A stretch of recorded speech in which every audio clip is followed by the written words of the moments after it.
This is Rob. This is Brian. This is Eric.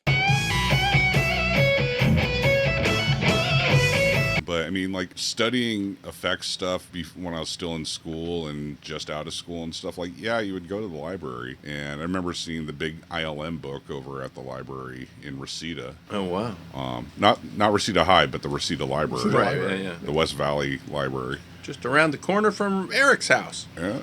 Just down the street from your house. Right. A few more blocks away than be my house. Yeah, you're like a mile away, a mile and a half away. Going all the way from like Saticoy all the way down to Vano, and a little bit more of a trek, but you know, it worked out. It's walking distance. Yeah. I mean, I walked farther than that just to go to school, so true. Like, you know, so it wasn't a big deal to me. But yeah, they had the ILM book, and they showed all the really cool stuff, like Poltergeist doing the ghost sequences underwater and everything. Oh, and yeah. all that fun stuff, which that's one of the things that I would want to mess around with later on down the road, is just doing underwater ghost sequences and stuff. Or like just monsters with the flow of the water controlling things and letting it be ethereal and floaty. You know? Yeah. That's why I still have like that fish tank in the backyard. So you could experiment with underwater stuff. Yep. Now I wonder if that stuff is actually still in the library. You know, stuff we're looking at 20, 30 years ago. How long do they keep that stuff? Until somebody steals it. Yeah, and, you know, someone's bound to steal that. Because it's interesting. Why go buy it at the bookstore for $50 when I can steal it from the library? And pay the loss fee or whatever. Yeah, now you're just giving a ton of people ideas. I'm sure they've had these ideas before. Well, it's always interesting because, like, I remember looking up that ILM book, and they have different versions of it that you can buy, but they're usually around anywhere between $60 to like $200. Oof. Yeah, I can see why they would steal it. It was never the same book, the same edition that was in the library, because the one that they had in the library was like the first edition of it. Right. Which for some reason, it seemed better than the stuff that they re-released later on. And the stuff that they released later on seemed like it didn't have everything in there anymore. Like they took some of the stuff out of the book. Like got amended or something. Yeah, they amend stuff out of it, put the new stuff in, and then they may take the photos out and just make a smaller paragraph. Yeah. That photo, whatever that photo encompass, they'll make that into a smaller paragraph or a smaller picture to put the newer stuff. God, I want to say when I was working at the bookstore that I looked that book up and it was still like $120 or something like that. And that was back in This was the late 80s or? No, this was like 97. Yeah. Somewhere around like 97. Before the bookstores took the big kadump. Thanks to a company called Amazon? Oh, they're still, like, Barnes & Noble is still around, and, you know, I worked at B. Dalton, which was a subsidiary of Barnes & Noble. Every now and then I'll go into the Barnes & Nobles and check them out, and I'll be like, oh, this is kind of cool, and there's lots of people in there. People still buying books. But... Yeah, and when they started introducing coffee bars, that made them a place to go to. Yeah, it's not as lively as it used to be, but it's not dead. Yeah, I can remember, especially at Christmas time, going into the mall and going into the bookstore, and they'd always have like a table out there with new releases on it. The coffee table books of particular artists or whatever were always like the main eye grabber. And I can remember, memory serves me right, I walk in and I forget why I was going in there. I might have been there with my mom or something, and she was wanting to look at some books or whatever. But I look across, and in the new release row, there's this book with this picture of Dr. Zaius' face on it. Beautiful photo. And I'm like, what is this? And I go over and I pick it up, and it was the Making a Monster book by Al Taylor and Sue Roy, if I'm getting the names correct. And it was basically the history of special makeup up until, that would have been 1980, because I was still in high school. I just saw that book and had to have it. And my mom ended up getting it for me for my birthday or my graduation present from high school or something, because it was just right around the corner. Well, don't spend any of your own money on it. Yeah. We'll put it up for your birthday / graduation present or whatever. And I still have it to this day, and I've always recommended that book to people interested in makeup and effects, because everybody's in it, from Cecil Holland in the silent era to Dick Smith and Rick Baker and the Bermans, and up until 1980. So all of the stuff that they ever did. John Chambers was featured in there, as well as the Bows, and so it was like it's a great history book of special makeup characters up until 1980. So yeah, that was definitely one of those books that jumped off the shelf at me. You can still get it. Eric's checking it out on eBay or something. Yeah. No, you can still get it at thriftbooks.com for $35. Pet projects. Now, you were talking last week about, and this is directed at Robert, about if you were to have some free time that you didn't know what to do with, you would redesign the classic horror slasher villains. Yeah. Expand on that. Well, I mean, it's hard. You kind of have to walk a line because there's a certain popularity amongst all the slasher characters. You get someone like Jason, and Friday the 13th fans all have their favorite Jasons. And each Jason looks different than the other Jason, right? Yeah, for the most part. There's no continuity to it. And it just, like, the only thing that's similar is that after part 3 and on, Jason has a hockey mask. Right. And like, his wardrobe changes color all the time. It's not like, the continuity just really kind of sucks with it. He's like rotted flesh in one, then he's healed up, he's zombie in another, or he just has a fresh axe wound in another, and that's it. And it gets kind of weird. And I'm always just kind of been like, well, there needs to be a definitive Jason that continuity needs to stick to. And that's what I would design, as something that would be the Jason to be the one that moves forward and continuity goes with. Right. So it wouldn't be just an artistic project saying that, this is my reimagining of Jason. Yours would have a purpose. It would be my reimagining of Jason and how I would do it if someone gave me the project, but it would be based on my thought process of how I feel about the way it's been going. Right. So, like, I would definitely hang more towards the Friday 7 look, where he's more decayed and destroyed and everything. And why is that? Because this character has been through so many movies of being beaten and burned and stabbed and shot and all these things, and he's been dead for a while. So that version gives you more to work with. Yeah, and being created. He's a scary, monstrous character that people are scared of. And it's like, you know what? Give people a really good reason to be scared of this thing. If it's a guy with a fresh wound in his head, it's like, it's scary, but it could be better. If it's like a zombie, make it look like a zombie. Don't make it look like someone just dumped hot plastic or something on someone's face and peeled it off and they started rotting a little bit. It's like, everyone that has made a Jason character, I'm sure when they made it, they're like, this is amazing, this looks cool, this is awesome. But then as you go down the years, like, other people make them, and sometimes they'll make them better and sometimes they'll make them worse. But the thing is that the more Jasons that they make, the more you can compare it to other ones. Right. And then it's just everyone trying to put their own little spin on it. And it's like, I'm sitting here talking about how I would put a spin on it. Right. And that's what this topic of conversation is about. Yeah. It's just crazy, like, how all over the map it is. Like, when you look at, like, Michael Myers, he's a mask. And the mask pretty much, for the most part, stays the same throughout all the movies. True. The only real difference is between the standard Halloween movies and you got the Rob Zombie movies. Michael Myers grew like 3 feet taller. Oh, really?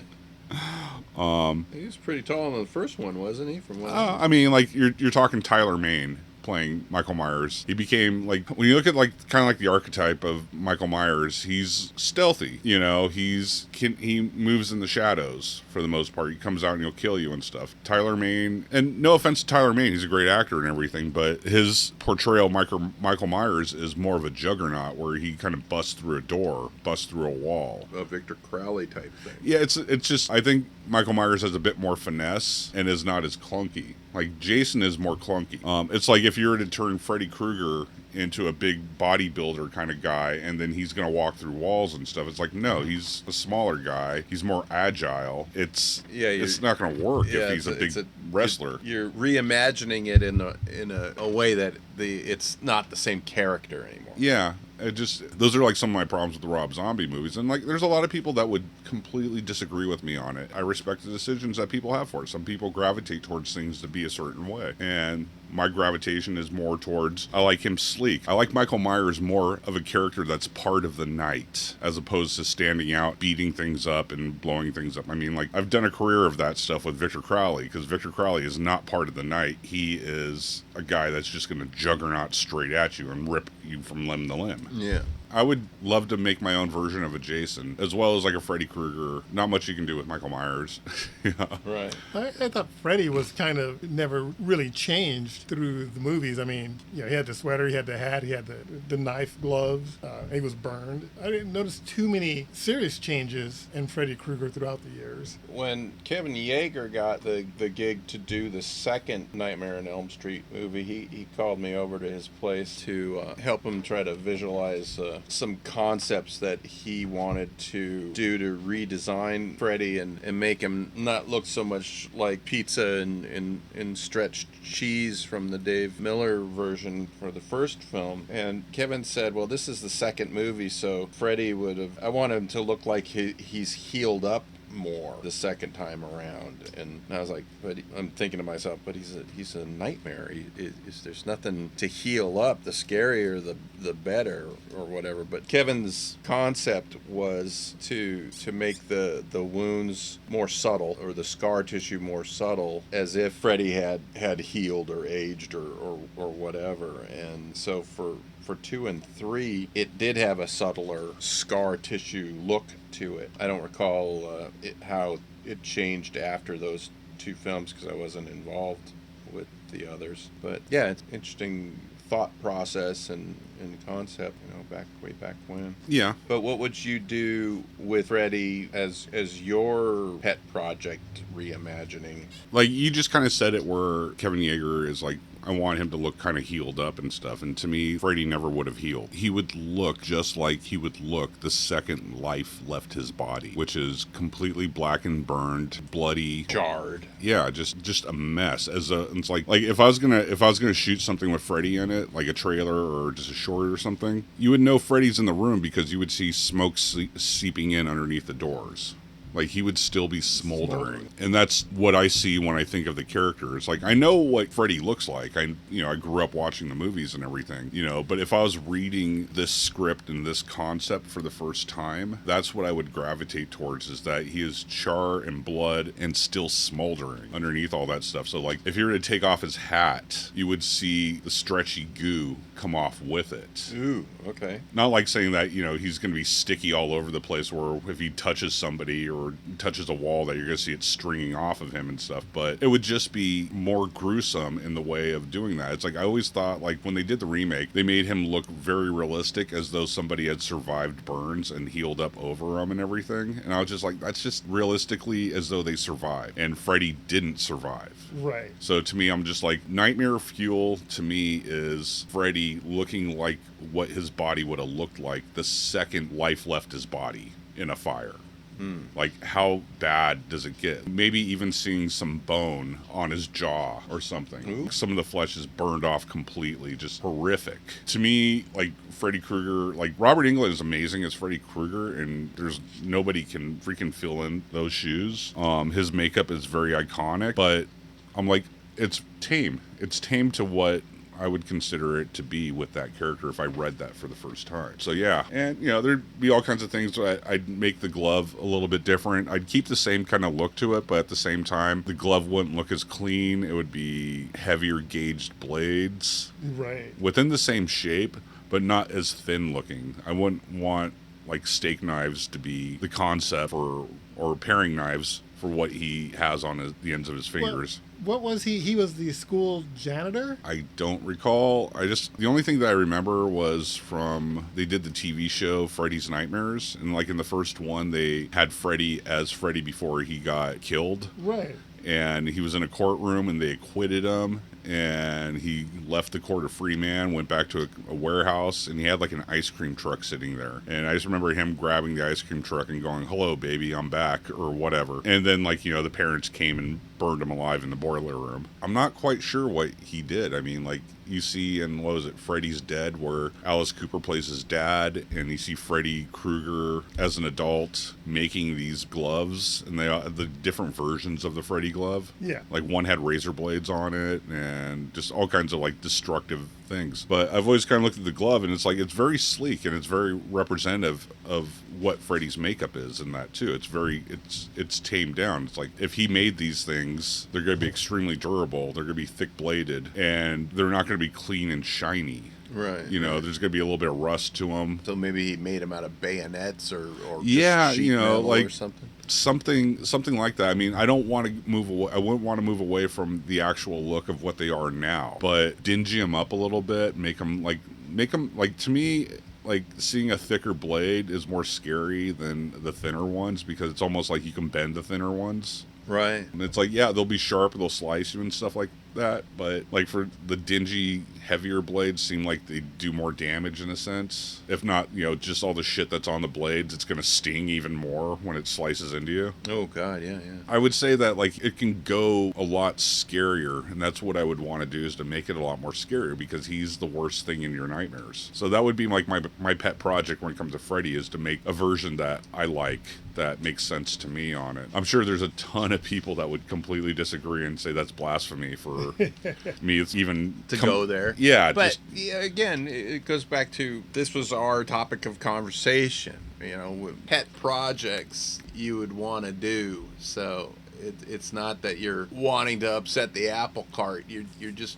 This is the topic was if you had extra time, what would you do? Yeah, I mean, if I made like let's say I made a bust of Jason or Freddy or anything like that, it'd just be Rob's version of this. Yeah, you know, it wouldn't be like anything to be canon or go into it in any way, shape, and form. It would just be my version of it. That being said, you're making me remember like all the different versions we've seen, like people doing sculptures or busts of the Batman Joker character. Oh yeah. I mean, every single one is their own spin on what the Joker is, whether it's based on a cartoon version of him or based on an actor in makeup. Everybody has a different take on what the Joker looks like. Well, I mean, you did that when you did the OnStar commercials. Oh, that's right. Yeah. You had Curtis Armstrong as the Joker. Curtis Armstrong, yeah. And which was interesting. He's, you know, a great guy and all that. But, you know, if you're asking me at that time who I would have cast to be the Joker, I would have picked somebody with a physical facial structure closer to what the comic character was. And, you know, Curtis walks in and he's this round-faced comedian. You know, and like, oh, okay, you know, we'll put all that together for you. I mean, ultimately the makeup came out and looked cool because you guys put you sculpted the appliance like the chins and the cheeks. Yeah. And you did it more angular, so it would give him more of that Joker comic book look to it. Yeah, and big teeth. Yeah. We did the big cartoony teeth for it, yeah. But then they went and put a green Bette Midler wig on him, which, you know, again, the Joker always had, like, slicked back hair in the comic books that I read as a kid. So for him to show up and he's got all this bouffanty styled hair, I was like, oh. Yeah, later on down the road, just in the 80s and on, his hair got a little bit more wavier. Yeah, and, well, this one looked like he just I know, stepped out of a beauty salon. It was a bit on the green wig caught a lot of light and made it bright. Yeah. You know, it wasn't greasy looking like it should have been. Right, but, you know, again, it was for an OnStar commercial with Batman, which I'm wondering if you can pull that up on YouTube. Oh, I've seen them on YouTube. They're like crappy quality ones. They're around. All right, I think we're good here. Yeah, it's quitting time.